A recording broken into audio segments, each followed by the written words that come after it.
మహారాజు శివభక్తి తత్పరుడు కాలేదు, శివభక్తి గురించి తెలుసుకోలేదు. జైనుడిగానే ఉండి ఎప్పటికైనా ఆమెని పొందవచ్చని ఊహించాడు. తమకాన్ని నిగ్రహించుకోలేక శివలింగానికి పూజ చేస్తున్న అక్కమాంబ దగ్గరికి వచ్చి ఒక రోజున అకస్మాత్తుగా ఆమెని కౌగిలించుకున్నాడు. దుర్మార్గుడా, నేను నియమం పెట్టిన శివలింగాన్ని ఆరాధన చేస్తుండగా వచ్చి కౌగిలించుకున్నావు కనుక నువ్వు ఏ చేతులతో ముట్టుకున్నావో ఆ బట్ట నీ ముఖం మీద పడేస్తున్నానని ఆమె వివస్త్రయ్యి ఒంటి మీద బట్ట లేకుండా తీసి బట్ట రాజు ముఖం మీద పడేసి తన కబరీబంధాన్ని విప్పి ఆ కొప్పు వెంట్రుకల చేత తన శరీరాన్ని కప్పుకుంది. నగ్నంగా ఆమె కనపడేసరికి తన గురువులైనటువంటి జైన మతానికి సంబంధించిన తీర్థంకరులు జ్ఞాపకానికి వచ్చి వాళ్ళు దిగంబరులుగా ఉంటారు కనుక తన గురువు కనపడి వెంటనే ఆమె పాదముల మీద పడ్డాడు.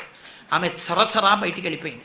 వెళ్ళిపోయిన తల్లి ఆ రోజులలో వీరశైవంలో బసవన్న అని ఒక మహానుభావుడు ఉండేవాడు. యథేచ్ఛగా ఆమె ఒక్కతే అరణ్య మార్గంలో శివనామ స్మరణ చేసుకుంటూ వెళ్ళిపోయింది. వెళ్ళిపోయి కళ్యాణీ నగరాన్ని చేరింది. వీరశైవంలో శూన్య సింహాసనాన్ని అధిష్ఠించడము అంటారు. అద్వైత సంప్రదాయంలో సర్వజ్ఞ పీఠారోహణం ఎటువంటిదో మోక్ష సింహాసనాలంకారమే శూన్య సింహాసనాన్ని అధిరోహించడం అని. శూన్య సింహాసనాన్ని అధిరోహించినటువంటి వాడు అల్లమ ప్రభువు. ఆ రోజుల్లో ఆయన గొప్ప శివభక్తుడు. ఆయనకు లక్షణం